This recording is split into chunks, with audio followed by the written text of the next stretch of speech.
Katika kijiji cha Lugome, kijiji kilichozungukwa na milima ya kijani na mito ya maji safi, maisha yalikuwa ya utulivu lakini yenye maadili makali.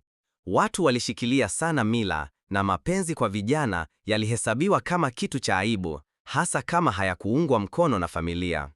Lakini ndani ya mazingira haya, walikuwapo wawili waliothubutu kupendana, Juma na Nuru. Juma alikuwa kijana mwenye miaka 22, mnyenyekevu, mcheshi na mwenye ndoto kubwa ya kuwa mwalimu. Alikuwa akilima mchana na kusoma vitabu vya Kiingereza usiku akiwa kwa taa ya koroboi. Alilelewa na bibi yake, Bi Kadzo, baada ya wazazi wake kufariki kwenye ajali ya basi. Siku moja, akiwa njiani kutoka shambani, Juma alimuona msichana mpya aliyekuwa akichota maji kisimani. Mrembo wa kupendeza, mwenye ngozi ya kahawia iliyong'aa kwa jua, macho makubwa yenye haya na kanga yenye maandishi, mapenzi hayafichwi kama kikohozi.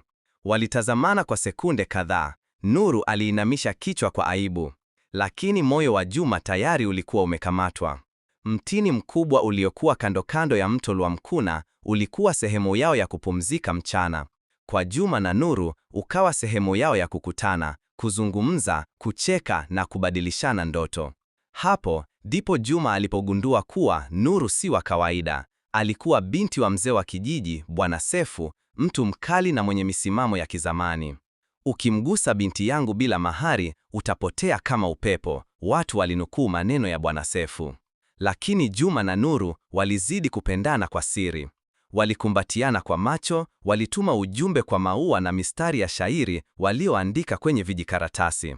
Siku moja, mdogo wake Nuru, Salma, aliwafuma wakiwa chini ya mtini. Hakuwa na nia mbaya, lakini alipokwenda kucheza karibu na nyumba yao, kwa bahati mbaya alimtobolea mama yao siri hiyo. Usiku huo, mlango wa nyumba ya Bi Kadzo ulibishwa kwa nguvu. Ilikuwa familia ya Nuru pamoja na wazee wa kijiji. Bwana Sefu alimtazama Juma kwa hasira na kusema, "Umevuka mipaka. Huyu si wa hadhi yako. Hii familia ni ya wasomi na watu wa viwango." Bi Kadzo alimtazama Juma kwa huzuni, lakini Juma hakujitetea. Aliinama akasema, "Mapenzi hayajui hadhi, yanafuata moyo." Mdara ulipita, mvua ilianza kunyesha na kila mmoja alikaa kimya. Nuru alipelekwa kwa shangazi yake mjini kwa lengo la kumsahaulisha Juma. Lakini aliendelea kuandika barua, akimwandikia Juma kwa jina la bandia, chini ya mtini. Miaka miwili baadaye, Juma alipata kazi ya ualimu kijiji jirani. Watu wakaanza kumheshimu. Nuru alirudi kijijini akiwa msomi, lakini moyo bado ulikuwa pale pale. Siku ya maonesho ya shule ya kijiji, Nuru alisoma shairi kwa hadhara. "Nilipenda bila kuomba ruhusa, nikalia kwa siri, lakini leo napenda kwa fahari." Watu walishangilia. Macho ya Juma na Nuru yakakutana tena, safari hii bila kuogopa.